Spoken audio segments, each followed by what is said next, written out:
Welcome everyone to episode 93 of the Chris Parrish podcast. We are titled Survival Mode, and this is a great day to talk pro wrestling. It's a great day to enjoy all entertainment. Yes, if you're also an NFL fan, it's the first Sunday in football. Who's excited? We all know I'm a fan of the Saints. It's going to be a rough year, but it's going to be a fun year nonetheless. So I hope everyone is excited.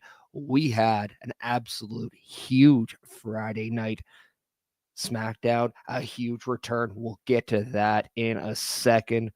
We have a busy chat. We also have Bubba Duke and the Boar's Nest coming in saying, hello, Uncle Parrish. I'm not an uncle, but if you want to say uncle, then I'm okay with that. But let's first off get some of that good old-fashioned spring cleaning out. We also have Chris Best coming in saying hello. Good afternoon. I mean, it's good afternoon for everybody. I'm still in mountain time. It's still morning. It is weird. Time changes. Back to everyone. But let's have some fun. Let's talk to you about all the sponsors. That's right. beercadewhyte, located on 105 482nd Avenue. You can follow them on all their socials. They are the proud sponsor of the Chris Parrish podcast. And you can see me every time there, sometimes during AEW pay-per-views, sometimes during WWE PLEs. They have free showcases of that, so make sure you're supporting them. You're checking them out, and you're enjoying their beautiful menu because it is a lot of fun. You can also check out turnbucklestudios.org. Yes, it's redesigned. It's been updated, people. There is even a chance for you to put down your qualifications if you want to help out. And we'll get to all those videos in just a moment. So please be a little patient. We also want to thank carlcarafel.redbubble.com, which is the official website to purchase merchandise here at Turnbuckle Studios. So please check that out. We also have a video for that as well. Well, I mean, I appreciate that. But yes, I told you we have some videos to check out. We'll do that in about 5 minutes time because we have to address the elephant in the room. What happened on SmackDown? The return of returns. We were wondering whether or not CM Punk was going to bring back his wife, or is WWE gonna just disappoint us? What was CM Punk doing talking to Rhea Ripley? Are we getting bamboozled? Are we getting absolutely sidetracked? No. His wife, AJ Lee, returns to the WWE and reportedly signs a multi-year deal to work full-time basis. That's right. She's even going to be at Monday Night Raw, as per Adam Pearce on his social media. So AJ Lee is not only back in WWE, she's going to be back on Raw for almost 10 years.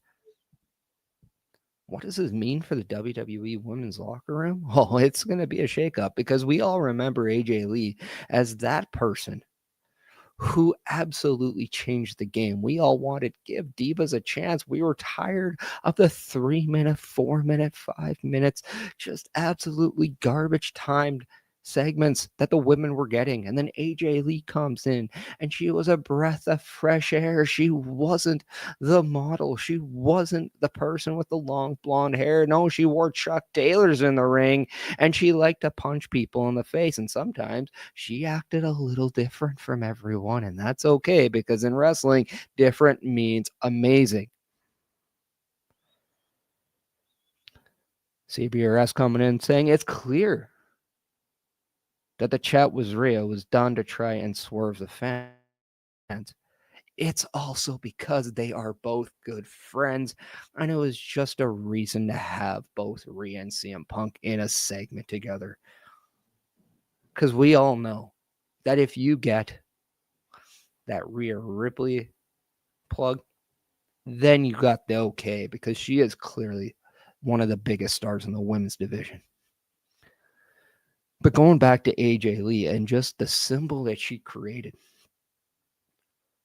somebody who signified change. And yes, the company used the 4 horsewomen to really bring in the new era of women's wrestling in Sasha Banks, Bayley, Becky Lynch, and Charlotte Flair.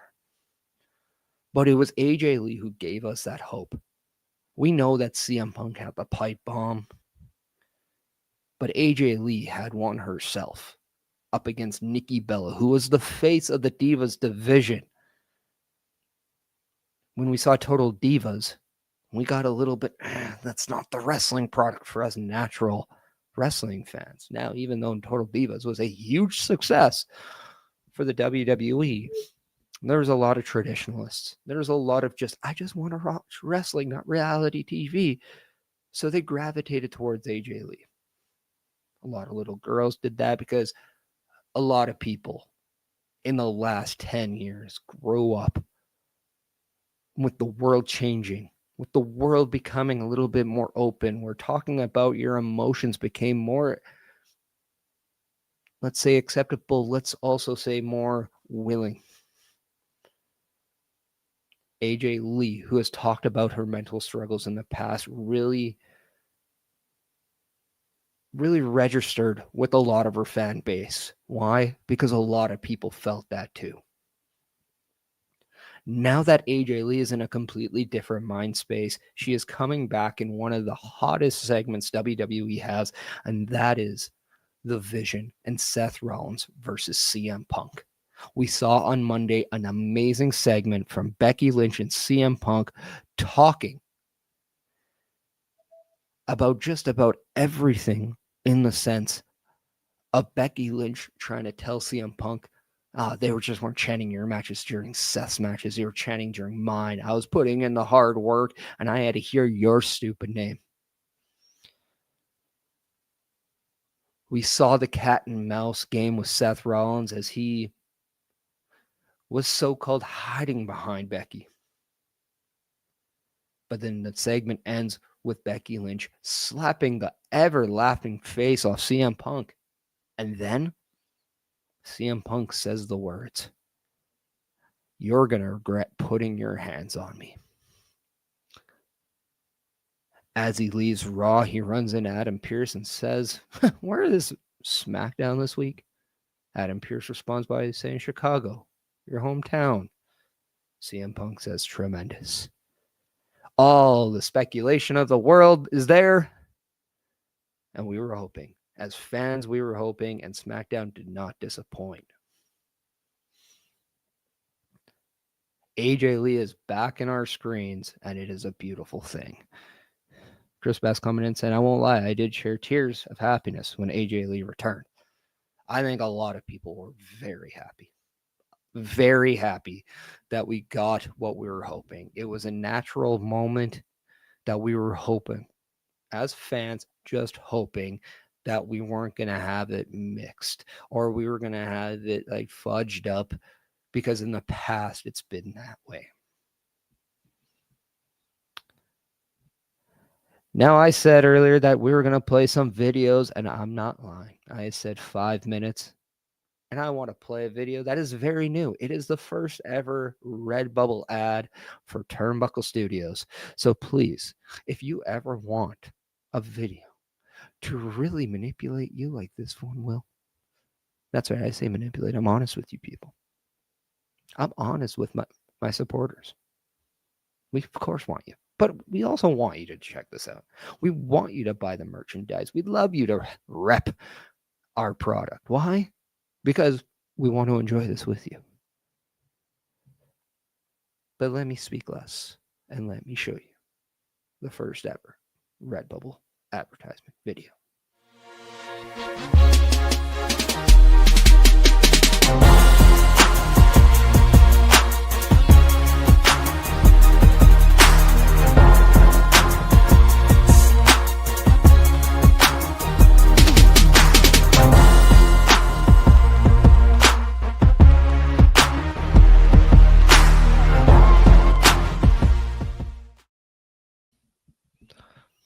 Has a little catchy tune, doesn't it? So yeah, if you want to go and check out carlcaraville.redbubble.com, the official merchandise store online merchandise store for Turnbuckle Studios and the Turnbuckle Affiliation Program. We would love to see you there repping our stuff because, well, let's face it, it's pretty cool, isn't it? AJ Lee coming back was also really cool. We talked about that a little bit. We'll probably talk that a little bit more. Why? Because it's hard not to. But let's also talk about the return that kind of just slid in that show. And I think it was done for a real specific reason. Brock Lesnar has been somebody of polarizing as of late. Yes, we all know the legal reasons why. We're not going to get into the legal reason why. But he did return and attack John Cena. He then returned on Friday night and interrupted a match between John Cena and Sami Zayn, which was John Cena's last SmackDown. To the point where his last SmackDown was in the same venue of his first SmackDown. Also, John Cena was the challenger to a one-night-only open challenge for the U.S. title by Sami Zayn, who is the United States champion. As we all know that Sami Zayn made his debut answering John Cena's open U.S. challenge in Montreal with Bret Hart introducing him to the ring. A fantastic match where the crowd was clearly pro John Cena and then slowly gave Sami Zayn more just due. And it had nothing to do with Sami Zayn. It just had everything to do with appreciating John Cena.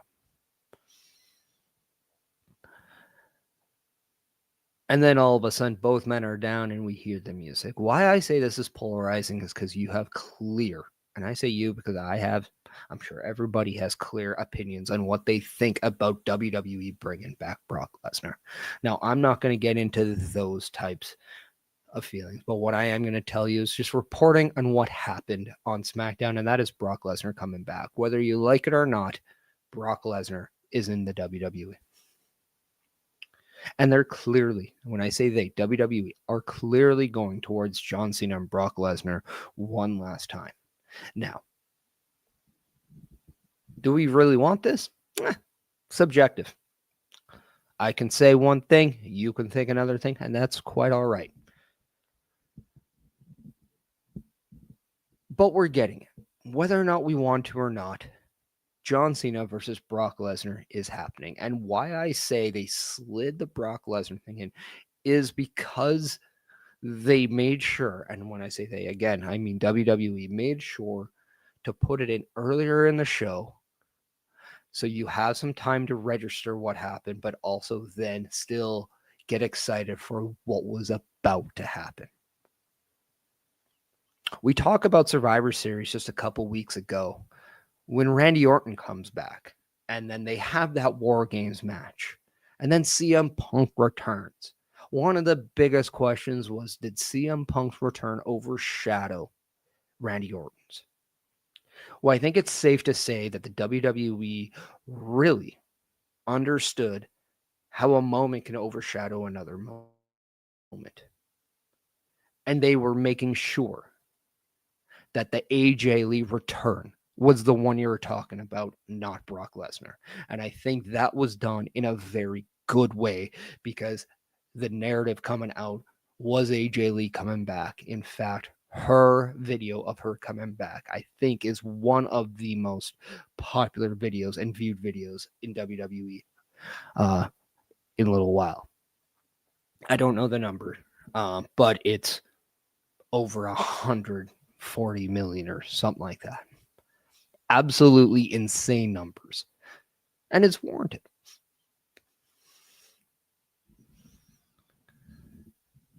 But now all of a sudden we are getting a lot more stuff for WrestlePalooza. Yes, I know.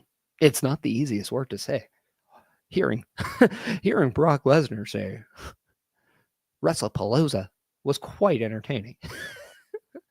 You just can't say that word and sound tough. You just can't. Even if you look like Brock Lesnar. But we know now John Cena versus Brock Lesnar is official for WrestlePalooza, just like Stephanie McMahon versus Io Sky for the vacated Women's World title is also there.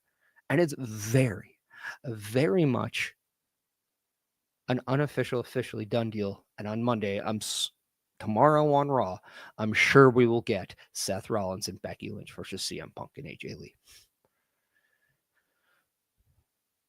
Now, WrestlePalooza is shaping up to be huge, and you can check that out on a PLE patrol later in the month. But what I'm very much intrigued about is not just WrestlePalooza, which is going to be pretty cool to see, but also the next few months. We're called survival mode because clearly this is the road to Survivor Series. And I think for a while, we haven't been very much accustomed to looking forward to the road getting to Survivor Series. Survivor Series has just felt like another PLE. But now I feel like they're making us, the fans, WWE is making us, the fans, excited for what's happening. All these shows in between seem to always be setting up something bigger. And you have to wonder what that is. We all know AJ Lee coming back is huge. We all know she's going to be doing something with Becky Lynch. We all know that this is leading to one thing. Now, how long is the Vision Becky Lynch, that stuff going to be around for AJ Lee? We don't know. And I think that's the fun thing. But what we do know is that it's going to be more than a one-time thing. It has to be. There is no way that the level of emotion that this has is going to be just one thing. Just like the level of emotion between Drew McIntyre, Randy Orton, or Brock Lesnar, John Cena, or Cody Rhodes, Drew McIntyre, or Dominic Mysterio, AJ Styles, Rhea Ripley, and Asuka, which is also another match that's being rumored for WrestlePalooza. I'm wondering for Survivor Series if we are going to get a women's war game match with Team Becky versus Team AJ.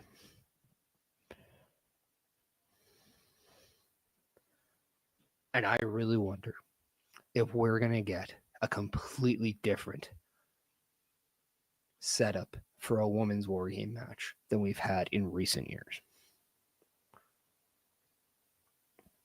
It's going to be very intriguing. I'm looking forward to Survivor Series, and this is the first year I can actually say that with an honest face, because I love the stories that are going around, and that's just not the main ones. We don't know necessarily when Roman Reigns is going to be back, but we know when he does, it's going to be epic. We know that on Monday, we just saw the reunification of the Usos as Jimmy Uso returned to Monday night to help his brother, Jay, not get absolutely brutalized by Bronson Reed and Braun Breaker. So that is going to be an absolutely amazing story there. It also is a great way of taking Jey Uso away from a title scene right now and putting him in something that we can cinch our teeth in. So by the time that's finished, then we could talk about, oh, should he go after a championship instead of being force-fed on a championship to the point where we want him away from one. And I like that. Now, I talked about the PLE Patrol, but that's not all we have on Turnbuckle Studios. That's not all we do here on the Turnbuckle Affiliation Program. No, we got a week's worth of content. Let me not only show you that, but if you also like what you see, how you can be a part of our team and give us a helping hand. So please check out this video and our Help Wanted ad, as we will then get back to the Chris Parrish Podcast, episode 93, Survival Mode. Turnbuckle Studios and the Turnbuckle Affiliation Program bring you the week of streams. Monday nights you get the Locker Room Breakdown at 7 p.m. Eastern, followed by the Raw Patrol at 8 p.m. Eastern. Tuesday brings you the flagship show, Turnbuckle Talk, at 8:05 p.m. Eastern. Wednesday we play games with the PlayStation Showcase at 8 p.m. Eastern. Thursday we go TNA when we brace for Impact at 7:55 p.m. Eastern. Friday we secure all details as we answer the call for the SmackDown security detail at 8 p.m. Eastern. The weekend brings you Saturday Night Gaming at 8 p.m. Eastern. On Sundays be sure to catch the Chris Parrish podcast at 12:15 p.m. Eastern, followed by the Boar's Nest at 8 p.m. Eastern. Be part of the shows and join the chat every day. A Turnbuckle affiliation program is looking for more people. If you have passion level for pro wrestling, sports, videos games, or something else, then Turnbuckle Studios is the place to be. If you have ever wanted to pursue content creation and want to join our team, then we would love to have you. Check out turnbucklestudios.org or contact us by email today, because your future is now, and we want you to tap in.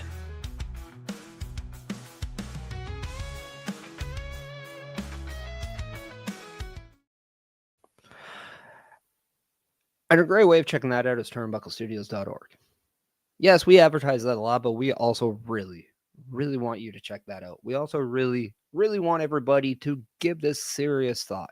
If you ever wanted to join, whether it's podcasting, content creation, or if you want to join our team because you love our content and you think, hey, I can help out, whether it's on screen or behind the stage, that is okay. It's why we also decided to give you an opportunity to fill what we call, yes, it's a resume, but it's not like a job application kind of a thing. No. We want to know what you're good at, because we don't want to force you to be in a position where you're not enjoying what you like. We want you to be able to have a platform that you can do what you like doing. Just like being on screen and talking about stuff is what I like doing. But I also like doing all the behind the scenes stuff as well. So come check out turnbucklestudios.org. Please give a review. Check out all the latest episodic shows there. We have a little area where you can meet everybody apart, and then we also give you a chance to email us, whether it's through the email or through the electronic resume. So please go check out turnbucklestudios.org and see if this is right for you. On Monday night, we saw a match for the Intercontinental Championship, AJ Styles versus Dominic Mysterio. Now, a lot of people thought AJ Styles was going to become Intercontinental Champion. And I kind of thought that too.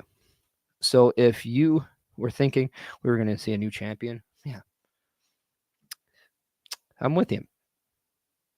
But we didn't get that. We got a really predictable kind of finish where AJ Styles looked like he was going to win. We had the Judgment Day banned from the ring. And then the one person who came to help Dominic Mysterio was the same person Dominic Mysterio has been talking to in the backstage over the few weeks, and that was El Grande Americano. Now, I'm with everyone. This might be beaten to a drum in terms of how much it's being used and played out. But we now know from Adam Pearce that El Grande Americano and AJ Styles are going to have a match. I can see again tomfoolery happening, whereas Dominic Mysterio could get involved in this match. I do think that this is going to eventually lead back to the in-ring return of Rey Mysterio. But I'm wondering right now, what is the generalized direction for the Intercontinental Championship? Now, I'm going to say that I'm a huge fan of Dominic Mysterio, and I love the fact that he's the Intercontinental Champion. And I love the fact that he is actually defending this championship a lot more than most people thought he would. My issue with this is that he's not in a lot of meaningful storylines. He's in a on and off angle with his own group of whether or not him and Finn Balor are going to clash for the leadership of Judgment Day. But he's also been circulating around AJ Styles, El Grande Americano, the LWO. It's all the same song and dance.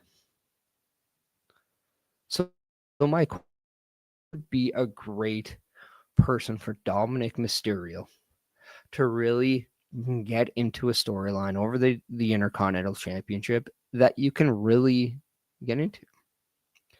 Now, I know that it's out there that a returning Ilya Dragunov is right there. But let's be honest, do we see Ilya Dragunov coming back and taking losses from Dominic Mysterio? No, because that stagnates the return of Ilya. So you have to find a babyface who's okay taking a loss every now and then, getting the axe once in a while, because of the axe of the Judgment Day, the axe of Dominic Mysterio. I would love to see Dragon Lee and Dom in something, but I fear that Dragon Lee might not be able to hold his own on a feud on national TV for a while. There has to be promos, there has to be all that, to the point where I just don't know if Dragon Lee right now is capable of holding his own like you kind of want from a babyface. Now, Dragon Lee in the ring, completely different ballgame. He's one of the best in-ring performers that company has.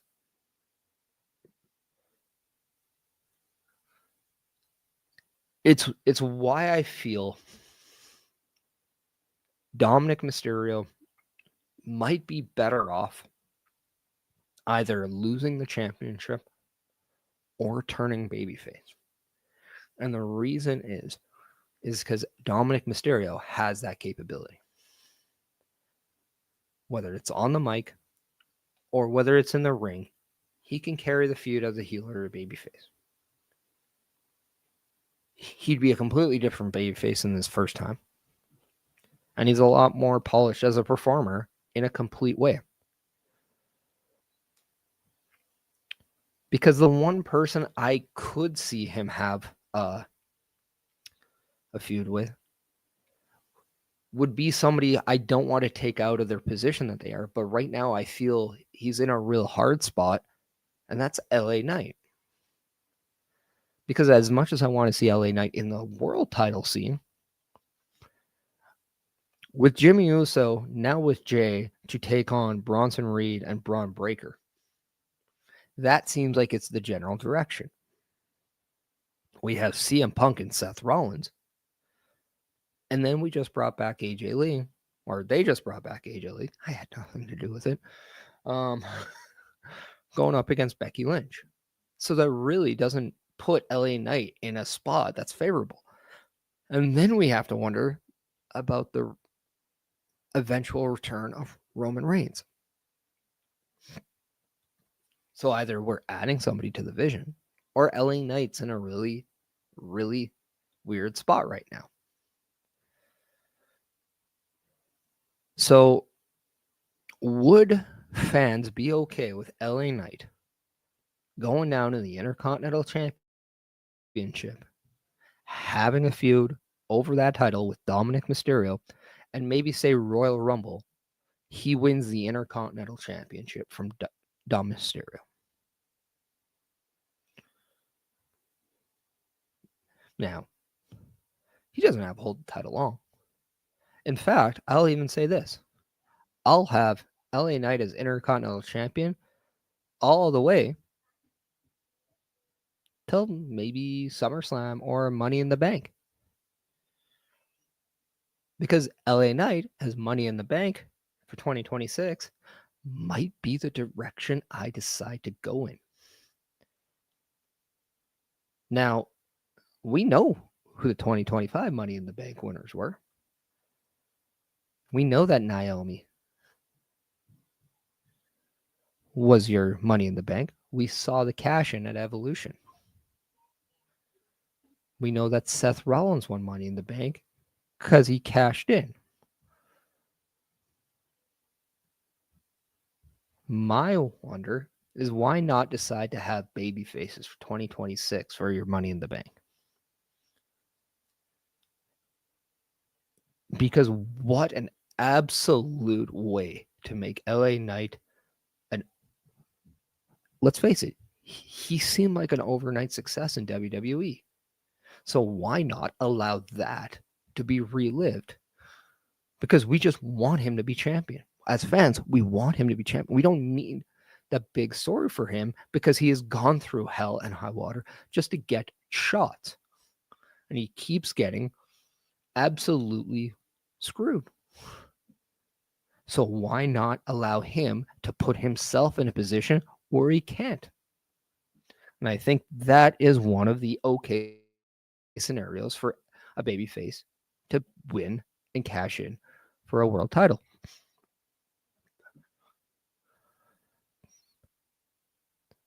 So that's why that's kind of like my trajectory for what I would do with LA Knight.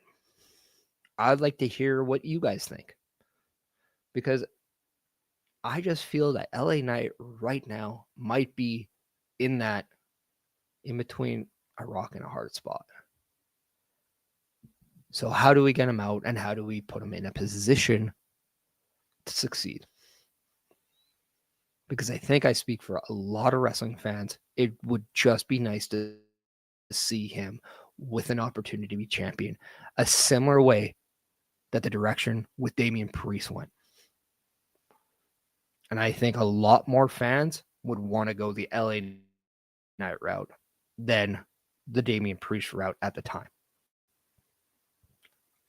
Speaking of Damien Priest, I believe he needs something real quick. Damien Priest being a part of the Judgment Day absolutely renovated Damien Priest.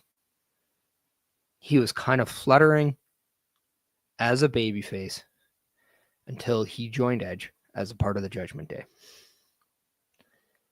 Everything rose. His stock, his confidence, his demeanor, his matches, everything rose. The company decided to have him go into a babyface standpoint. He was then moved over to SmackDown, and now he has seemed to kind of be teetering once again. I think he had an amazing match at WrestleMania with Drew McIntyre. He had a great story with him, one where I still don't think it was finished. And I'm leaning towards the reason why it was probably not finished, because they probably do want to go back there again. And I always have to reference, I mean WWE when I say they. But it's very difficult right now. It's why I wonder if Damien Priest really is a top babyface act. Or is he better suited as a heel? Because he 100% was fantastic in the Judgment Day. So does he need to go back in that direction? Not saying Judgment Day, but maybe something to that point. Could we see Aleister Black transform Damien Priest back into that darker villain? Maybe Damien Priest and Aleister Black end up kind of reuniting, or not reuniting, but connecting. I would then have Damien Priest versus R-Truth on SmackDown. And that could be a great way to really signify an attitude switch from Damien Priest. Also, I heard that there could be talent from AEW. I'm trying to remember them, but they definitely played part. I'll have to come back with that one, as I don't remember the name and I don't want to speak inaccurately. There we go. Sometimes you just got to slow the word down, because your mind's not going to always commute. But yeah, I have a feeling that they're going to set a stable with Aleister Black soon. So if we go into that kind of darker state, that kind of like brood-like, maybe not brood-like, but you know what I mean. More of a cult type group with Aleister Black. I have a feeling Damien Priest would actually benefit as being, a heater to Aleister Black. I think that would be a very good call. I don't know. But let me know what you guys think about the direction of both LA Knight and Damien Priest, as I feel that they're both in really tough situations right now. So instead of saying, oh, yeah, they're done, let's see if we can put them in a position to succeed. That is a job that I know must be very hard for WWE and Triple H and whoever is involved in the creative division for WWE. But yeah, two people who I think very, very much were on a great path, and then all of a sudden a direction change comes in and their path gets completely blocked off. And maybe for Damian Priest, just having a heel world champion for a bit would actually be beneficial. And I know John Cena was a heel world champion, but we all know that he had limited matches. They were going to be very selective, so that did not help Damian Priest at all. So could be something to take note. So I mean, either Cody Rhodes turns heel and then he opens up that title to new challengers, or we find somebody for Damian Priest to align with, to work with. I don't know. I really don't like his position right now in comparison to LA Knight. LA Knight very much has the fans and a lot more people behind him in terms of when we come out, or when he comes out, the audience still goes crazy. Whereas right now, Damian Priest seems to be a little stuck. And I don't know if Aleister Black is the feud for him to get out of there. But open eye, got to check. We'll see.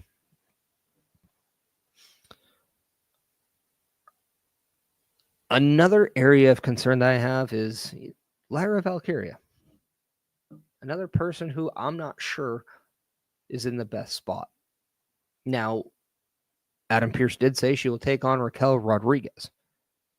Now, whether or not this whole thing is being designed for Bayley to come back, whether it's to tag or to go up against Lyra, that remains to be seen. But the one thing I think Lyra said on Monday was she needs to get back in the ring. I 100% agree, because whether or not you want to watch Lyra Valkyria in a backstage role, you definitely want to see her matches. And I think the more time she's out in a ring, at the very least, you'll want to see more of her, because she backs it up and she's very good. She was the first ever women's Intercontinental Champion, and it was for a reason.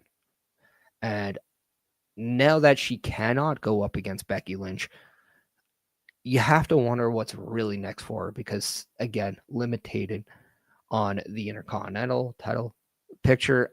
She's not in the world title picture right now, as that belongs to Stephanie Vaquer and Io Sky.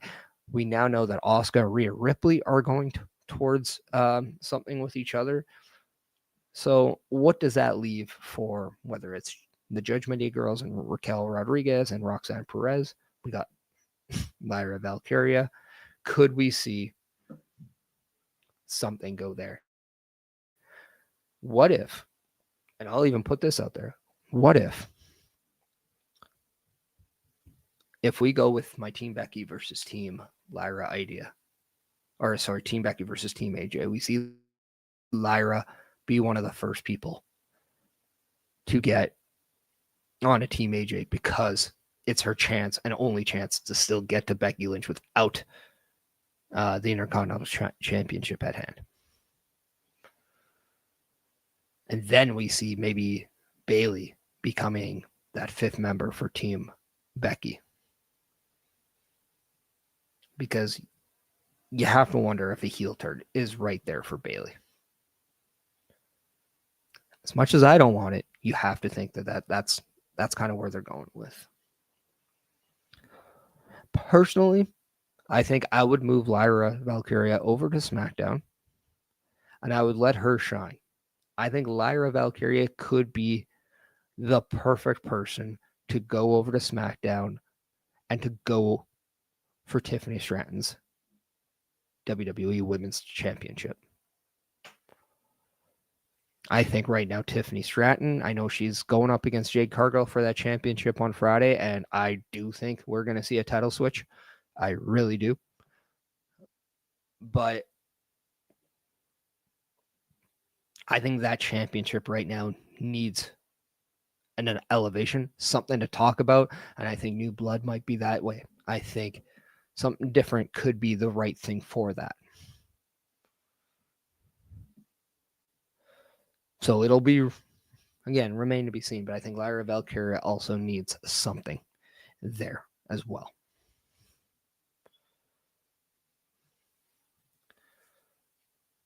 We are just shy of 45 minutes here on the Chris Parrish Podcast, and I want to just do the whole trail once again. That's right. If you were here from the first minute, thank you. But if by chance you came in a little bit later in the show and you heard that there's a Redbubble ad for Turnbuckle Studios and Turnbuckle Affiliation Program, you're in luck because I'm going to play that once again for you. So please go check out carlcarafel.redbubble.com and let's look at what you can do and see and get while you go there.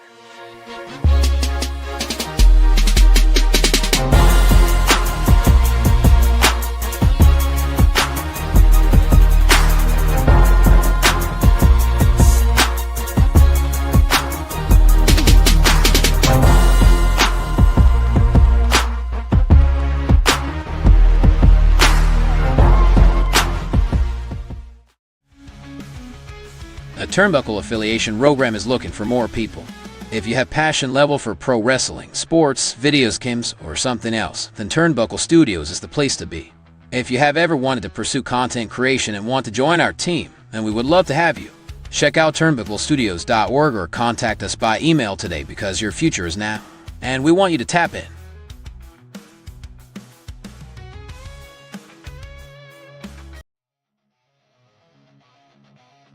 Turnbuckle Studios and the Turnbuckle Affiliation Program bring you the week of streams.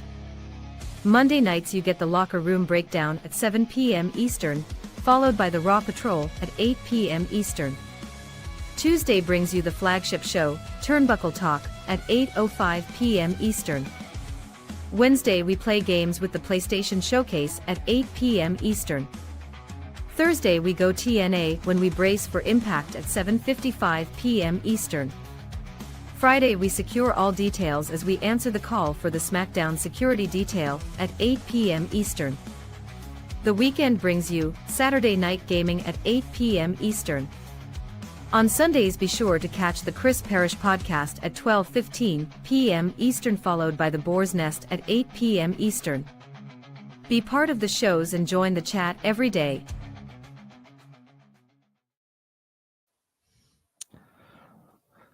And that's all the beautiful stuff that you can get at the Redbubble.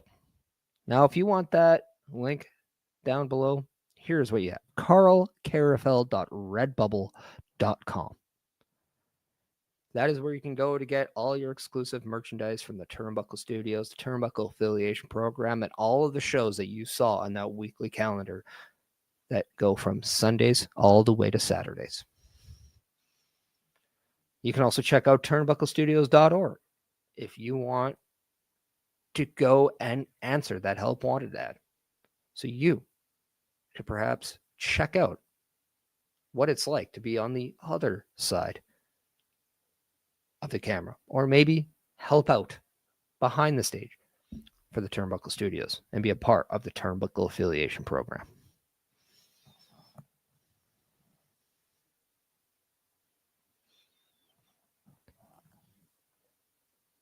So that, in a nutshell, is kind of like what happened this week in WWE. But as we move towards Survivor Series, I really would love to know what type of dream matches or scenarios you'd like to see too.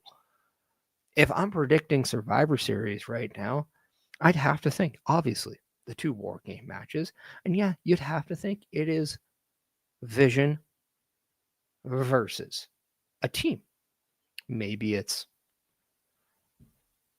CM Punk, Roman Reigns, the Usos, someone else versus Seth, Bronson, Braun, someone else.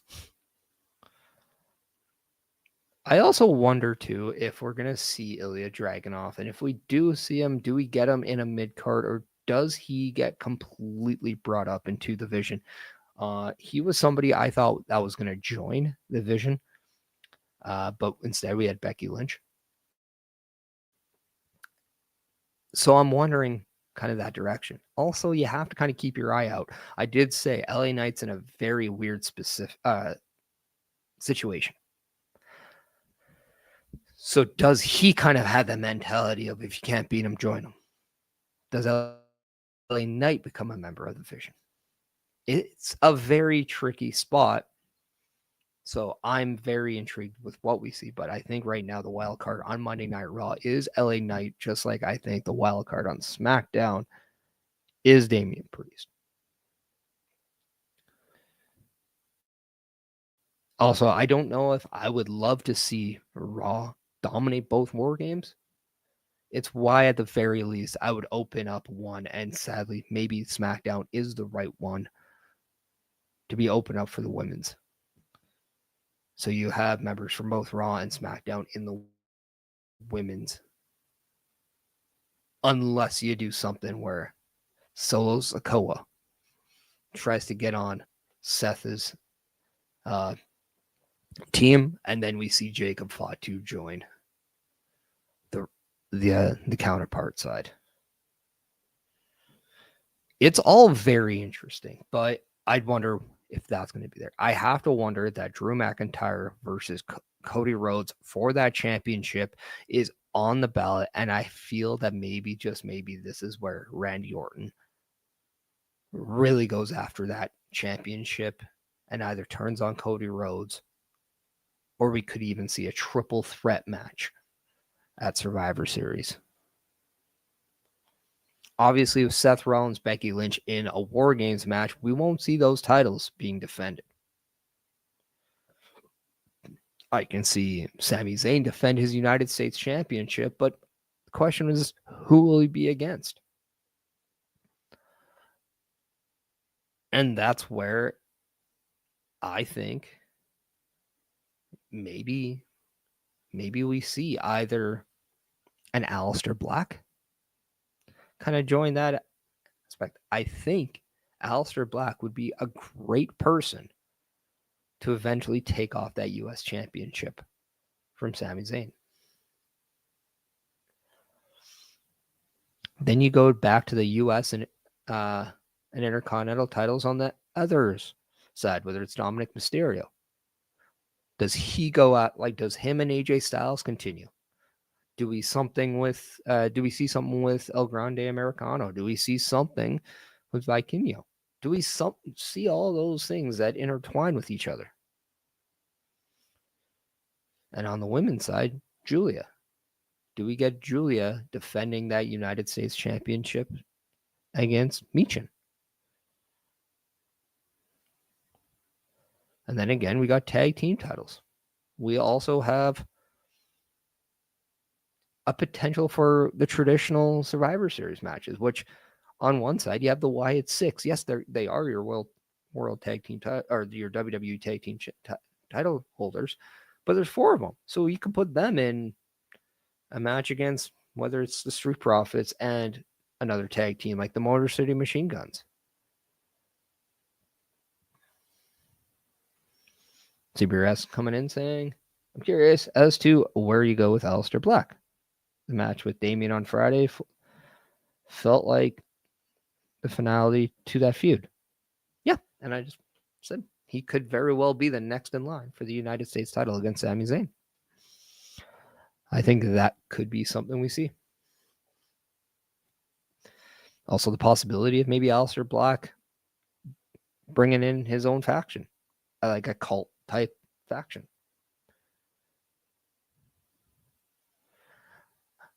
So it'll be very intriguing to kind of see what's going on with that side. I think for the Raw tag team, I think I would have, whether it's the Judgment Day as tag team champions, maybe they defend their tag titles. Because I feel like you got to have one tag titles. You can also have Alexa Bliss and Charlotte defend their women's tag team titles. We know that the Secret Service is kind of right around the tag title scene right now, but come Survivor Series, what will that lead to? And I think that is something worth noting. So, I don't know. We have a lot to talk about in the upcoming weeks, but I have a feeling that Survivor Series is going to be very intriguing. This has been episode 93, Survival Mode of the Chris Parrish Podcast, and I just want to thank every single one of you for checking us out. I also want to let everybody know that if you're watching the NFL football, to enjoy your Sunday, because today could be a day that I know you're excited for, because football is finally back. Your first Sunday of football is back. But hey, I know the team I support. It might not always go my way. So everybody, be responsible, have fun, and be careful.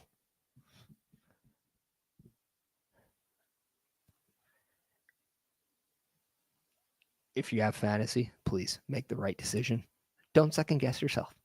Just do what you feel is right. You can't control much, so just let it happen. Trust me, it's so frustrating when everything goes wrong, but you got this.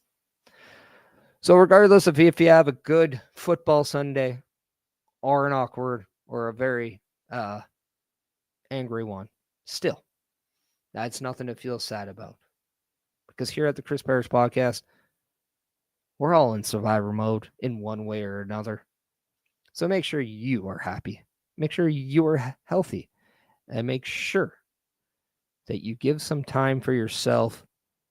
Because at the end of the day, you matter. I want to let you know on this. Next week, we will have episode 94. And that is called Light It Up. So please, have a good day. We'll see you next week. Goodbye, everyone.